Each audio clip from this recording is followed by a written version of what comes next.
All right, so shoe size runs in the family, right? I don't know if it's a scientific fact or not, but I have my experience, and that's all that I need to prove it to me. See, my grandfather has worn a size 14 shoe his entire adult life.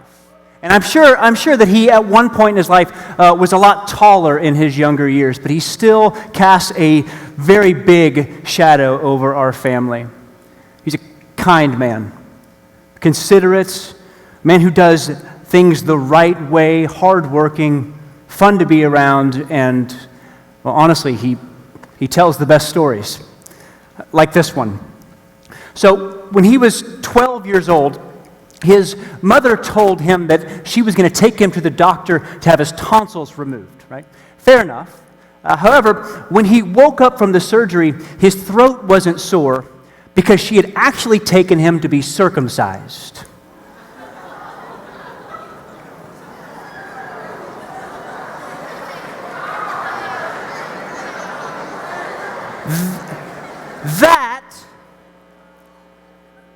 That or the doctor missed.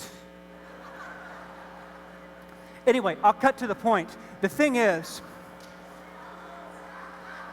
that was a test. Making sure we're on the same page here. Anyway, there's no way around that. He is a good man. And honestly, if I could have half of the wisdom that he has, half of the work ethic, half of the compassion, if I could be half the father to my two girls as he has been to his two girls, I would be a lucky man. But just in case I come up short, I know that I have one thing in common with him guaranteed, and that's that I wear a size 14 too. Why? Because shoe size runs in the family.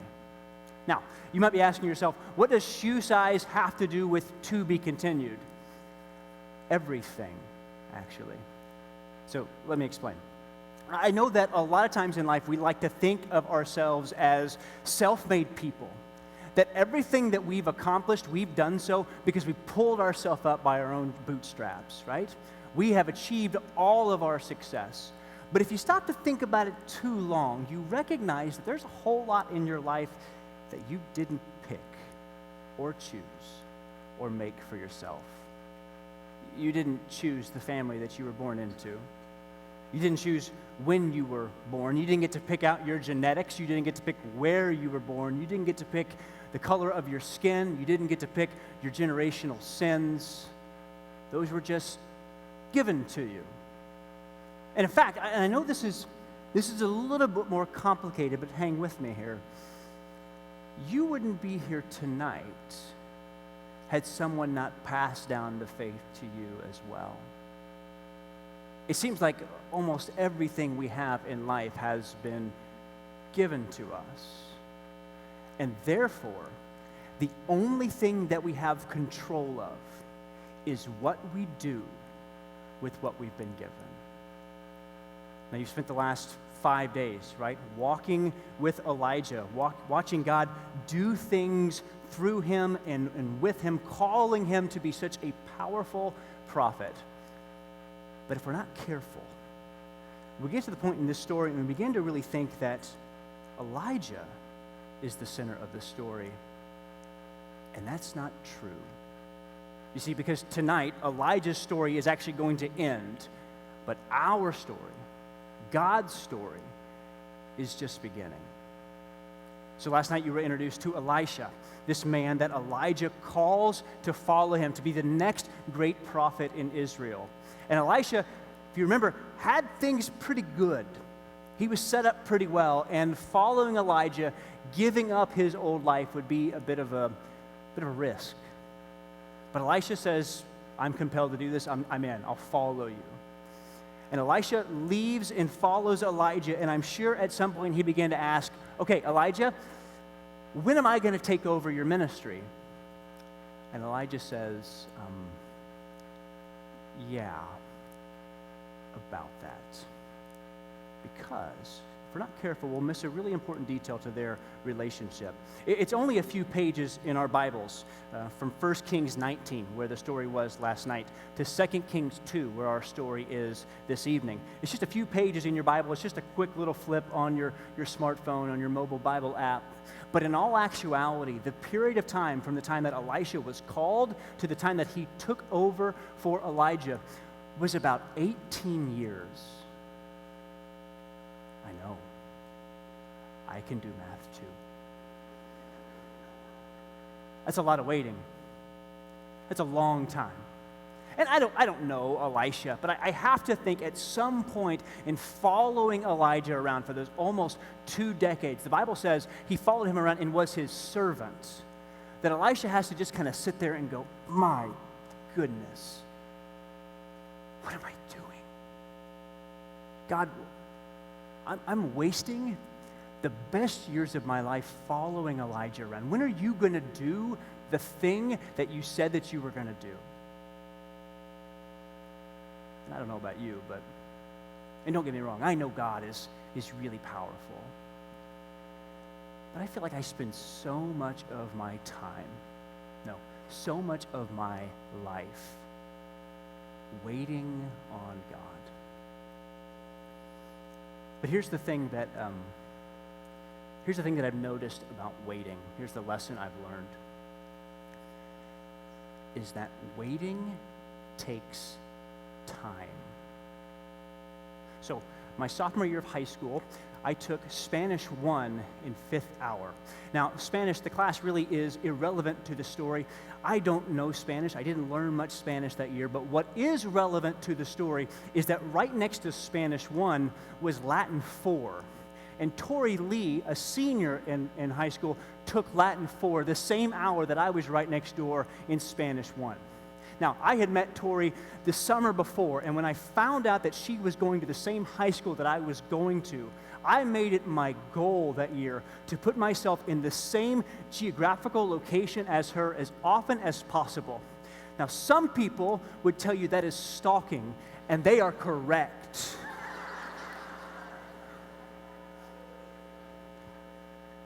But can I tell you that if you knew her, you'd do the exact same thing. She was incredible, like no girl I'd ever met. She was smart and funny and pretty and interesting, like honor roll, top of the class type material. But yet, this really interesting side too, where this was a young lady who would go on to see the movie Titanic 6 times in the theater. And her heart was an ocean of secrets. And I made it my goal that year to stay as close to her at all times as I could. Now, as you can imagine, this was 2 things, creepy and difficult. I set out to overcome both. However, there were a couple of issues in trying to put myself in the same proximity as Tori that year. The first being that, yes, she was a senior and I was just a sophomore, and so therefore we didn't really run in the same circles all the time. I mean, I was a 15-year-old kid taking lower level classes, and here she was, an 18-year-old woman, like literally old enough to vote or go off to war. And the second hurdle that I had to jump was, I don't know if you look at me now and think, I bet his body was really kind to him during adolescence. But this is a body type that is really, really weird from about the ages of 8 to 27. And as I said, shoe size runs in the family. And so I looked like a capital L for most of high school.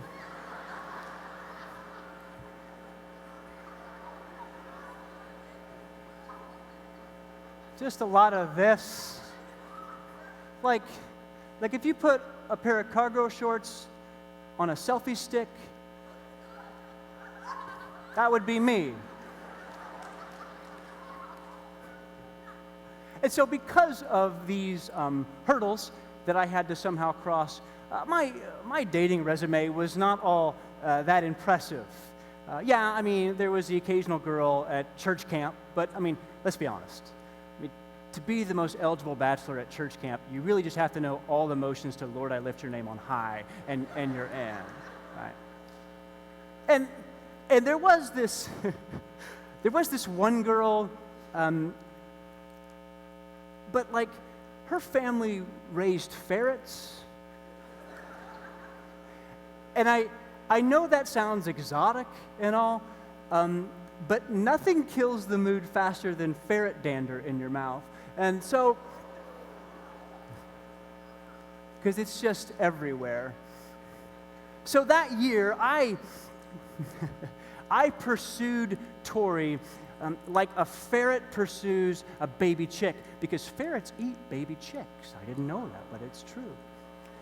And there was this moment when I realized that the Lord himself was going to intervene into this situation, because there was this golden 7 minutes every single day where the heavens aligned, and I was in Spanish 1 the same time that she was in Latin 4. And so if I timed it correctly and I got out of the classroom quick enough, I could position myself into the hallway and walk beside her, walk with her to 6th hour. Now, 2 key rules to this strategy. 1, I had to be out of the classroom quick. 2, after standing there and waiting on her, I had to somehow naturally make my way back into the natural flow of foot traffic and kind of give a, oh, hi, funny we're both here in this moment. So every day, when the 5th hour would end, I would watch the clock, and when it was about 30 seconds left in the class, I would begin packing my bags and waiting. And at the moment that that bell sounded, I would shoot out of my chair, throw on my backpack, and run into the hallway and wait.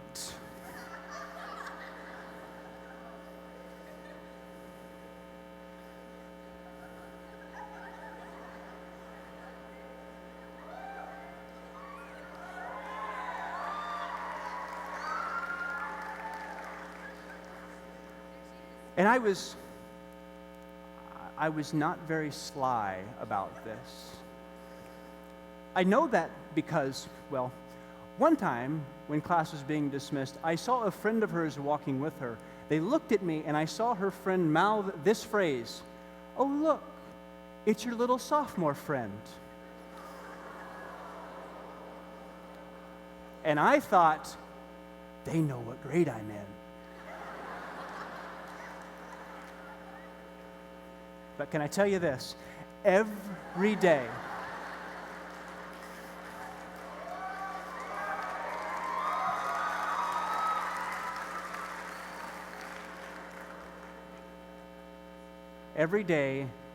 I waited on Tori, and every day I walked with her from 5th hour to 6th hour, and every day it was worth it.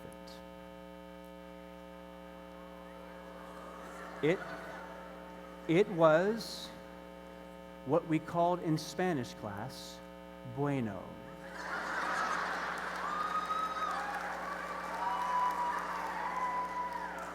Now, I don't know how long you've been waiting on God. I don't know how long you've been waiting on him to open a door, change someone's mind, or answer a prayer.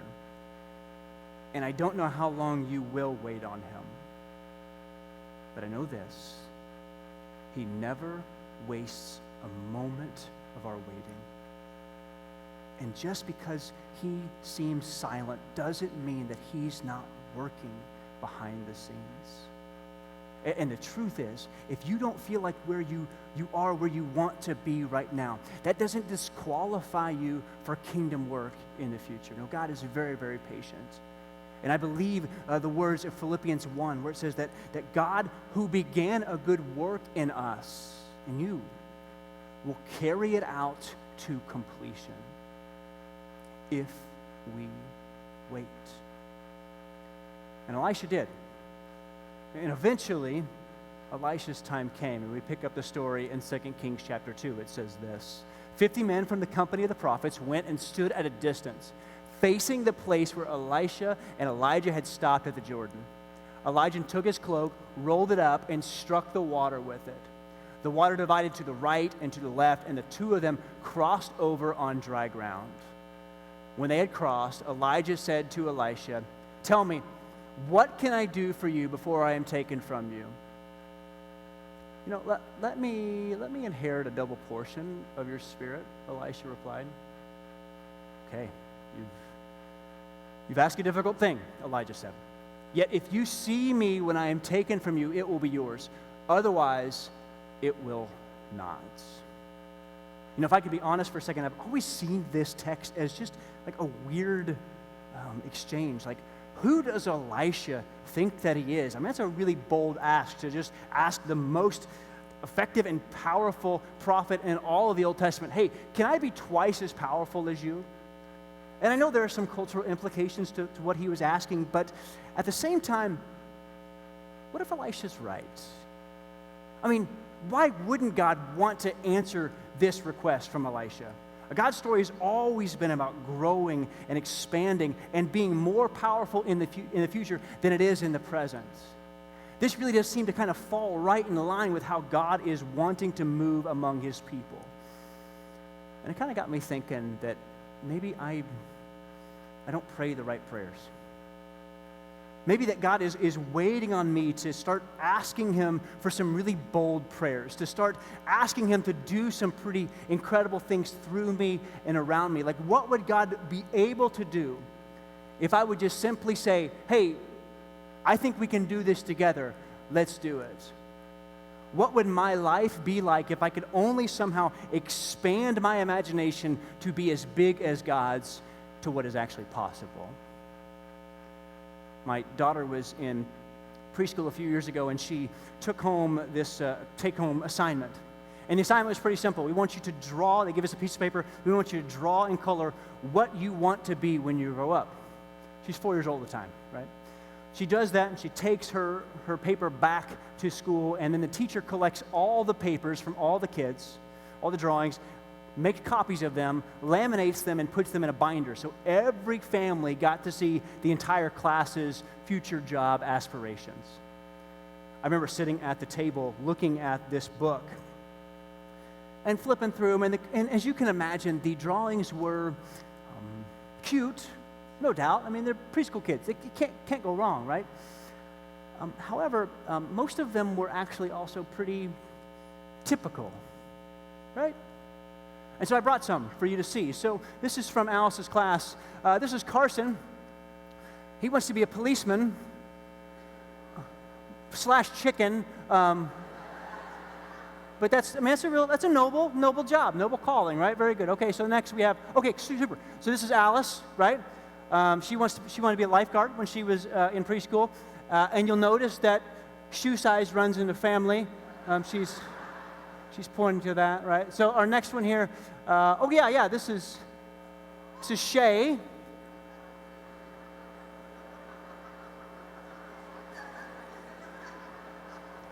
And so Shay wants to be a teacher in a nudist colony.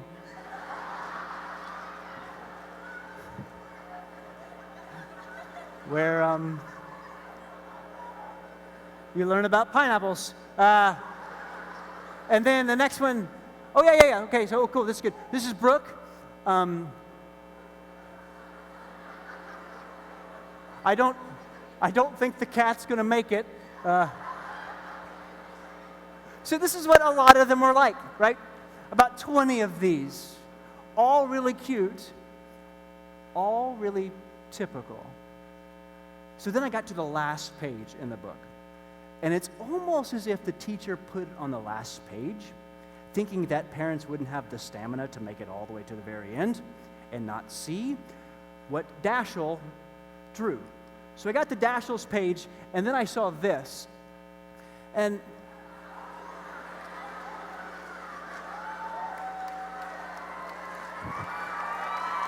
well,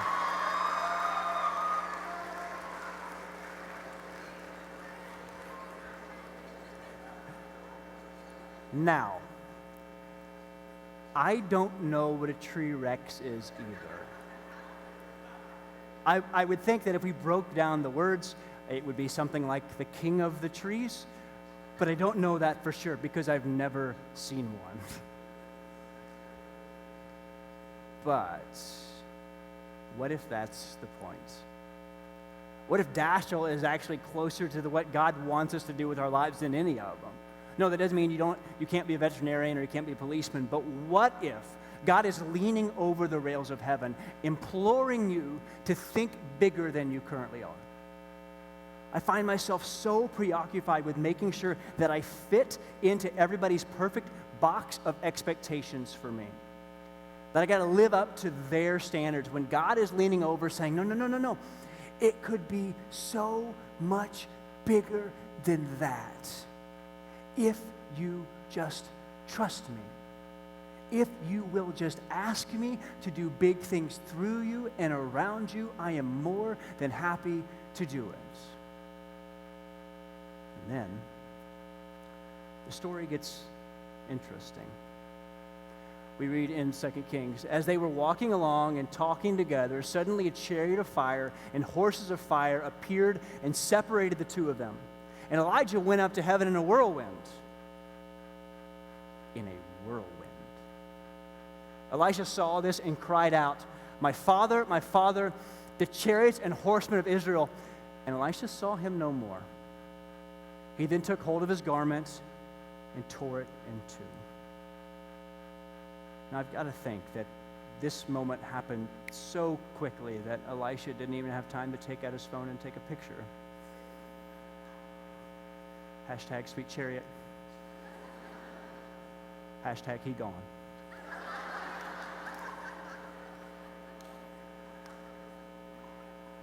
This is not a whisper in a cave. God is pulling out all the stops here. This is a horse of fire, a chariot of fire, a tornado in their midst. And I have to believe that it was here and then gone in an instant, because that's how blockbuster moments in our life work. What really matters after a big mountaintop experience is not what happens in the moment, but what you do afterwards. And can I give you a fair word of warning? The funny thing about tornadoes is they're really, really loud and then really, really quiet. I know this because in May of 2011, a tornado destroyed my home. I live in Joplin, and we encountered one of the biggest, deadliest, most destructive tornadoes in United States history on that Sunday afternoon. So I grew up in Oklahoma, so I knew how the game worked, right? It was a picture-perfect May afternoon. The sky was completely blue, but it's just funny how a certain thing can shift, and the temperature begins to change, and all of a sudden, the sky can go from blue to gray and deadly in an instant. I was actually across town working when the tornado sirens went off. My wife, Tori, that's right, I waited long enough.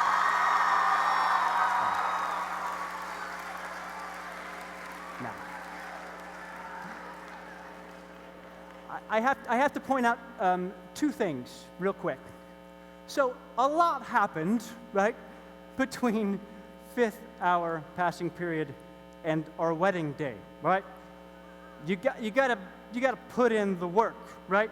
You don't just follow her to 6th hour and all of a sudden go to a chapel. Like, other stuff happens. The second thing is this. That story was descriptive, not prescriptive. Right? I'm not giving you a license to be a creep. I'm just telling you what I did, all right? Thank you. So my wife, Tori, and our 4-week-old daughter, Alice, were at home. I was on the other side of town. We began texting back and forth. Hey, the sirens just went off. She says, yeah, I know. We're going to go down to the basement. And as we talked back and forth via text, I got really concerned because our texts became further and further apart. And all of a sudden, she sent me this text here. And at the bottom of the screen, you'll see that all of a sudden she forgot how to spell because she was sitting in the basement while an F5 tornado was barreling through our neighborhood. She said it was really, really loud. I waited as long as I could across town and finally made my way across our city to the south side where we lived. And I got to about 3 or 4 blocks away, and that was about as far as I could go. 1, because the road was blocked, and 2, all of the landmarks were removed and I had no idea where I was anymore. I just remember the sky being really, really big. So I got out of my car and I ran the few blocks up to what I thought was our intersection. And I'll never forget the moment that I saw Tori holding Alice and our dog right next to them. And my girls were okay. My house was destroyed, but our girls were okay. And I stood in the front yard the next morning, not really sure what to do. I mean, picking up forks and pillowcases just seemed so pointless in that moment. I had a friend standing next to me, and he could tell that I was a bit overwhelmed and not really sure which way to turn. And he said, "Hey, let's just do the next thing." So we did. For days and weeks and months after that, we just did the next thing. And maybe this week God has rolled through your life and rearranged your priorities in a similar fashion to what that tornado did to my house almost over 8 years ago. Maybe he's made a holy mess of your plans and you're standing in the middle of what feels like rubble, about to go home and not really sure what to do. Can I encourage you to do this? Just take the next step.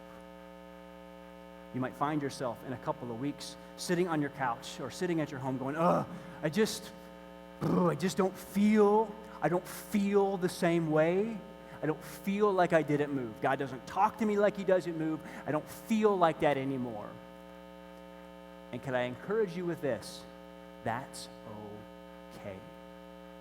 Because we get this bad rap, I guess you could say, of the CIY high. Right? You come to an event like this, you get all pumped up and you go home and you just know it's just a natural, steady decline on the way out the door.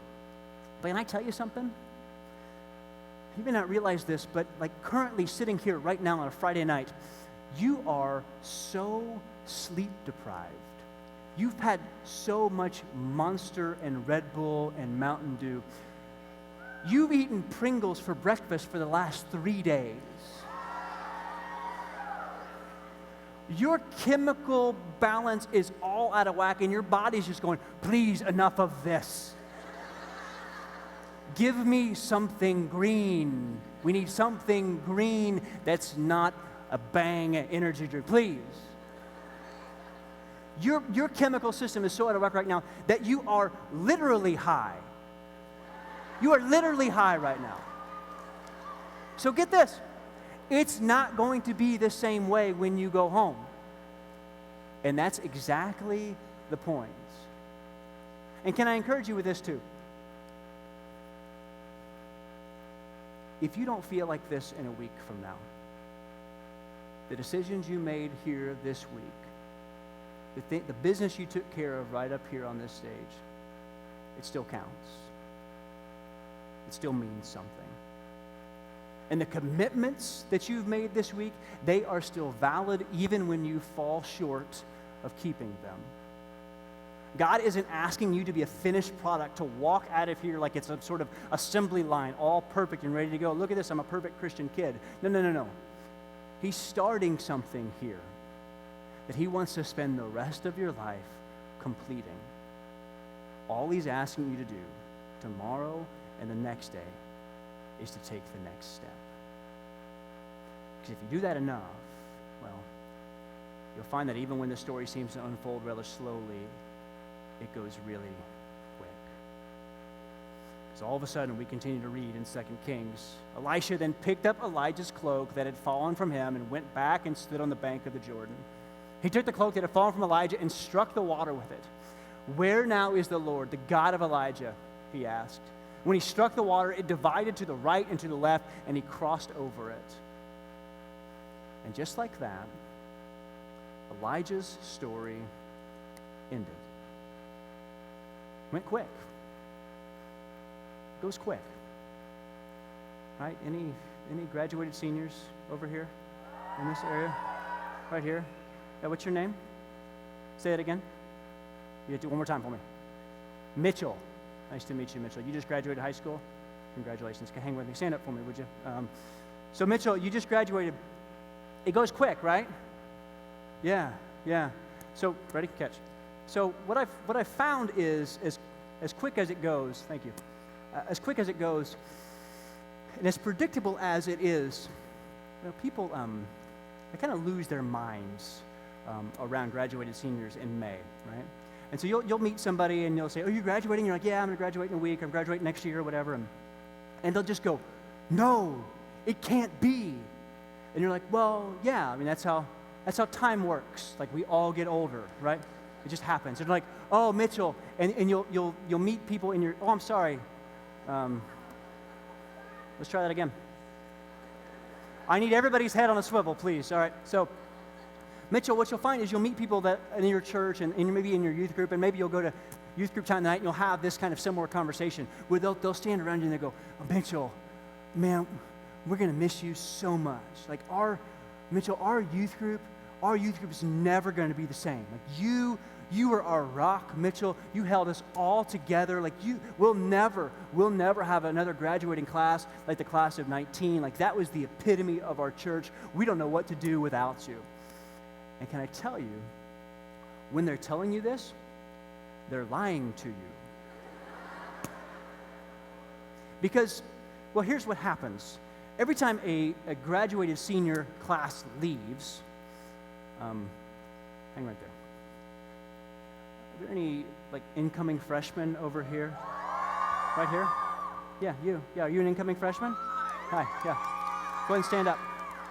Perfect. Hi. What? No, stay there, it's fine. Or you come up here if you want. Okay, stay there. What's your name? Insulina? Is that right? Nice to meet you. Yeah.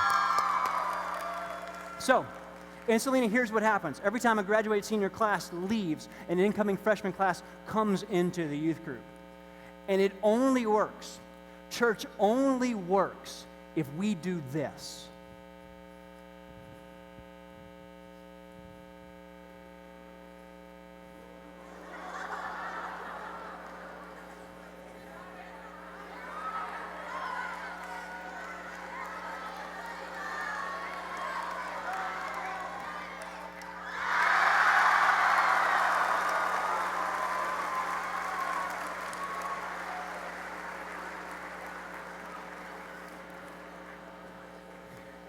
I was really scared too.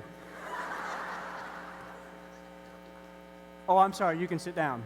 Yeah, we're done with you.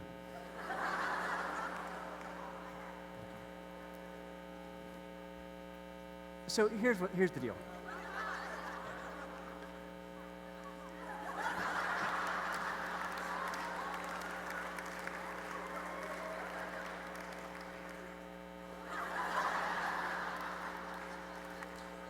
This thing that happened, this really beautiful moment that happened right here,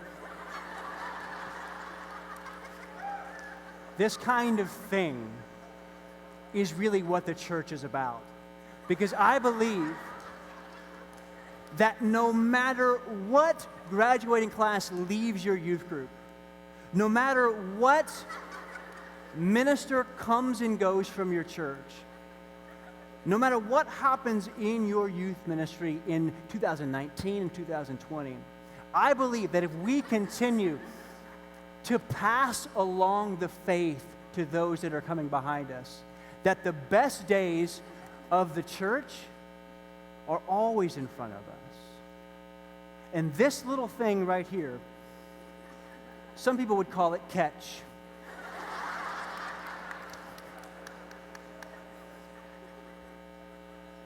This is what being a part of the kingdom is all about. Because this moment that happened on the bank of the Jordan,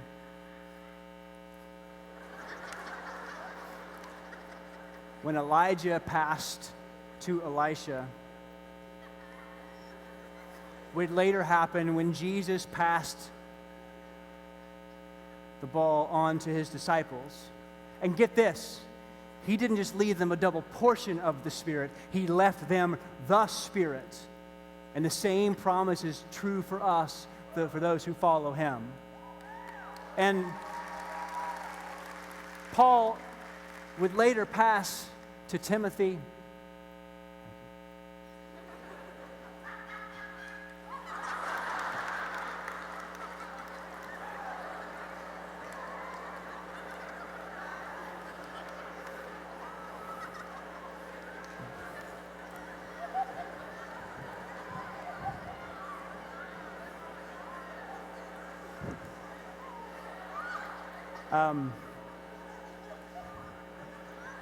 I would ask why so serious, but I'm not going to.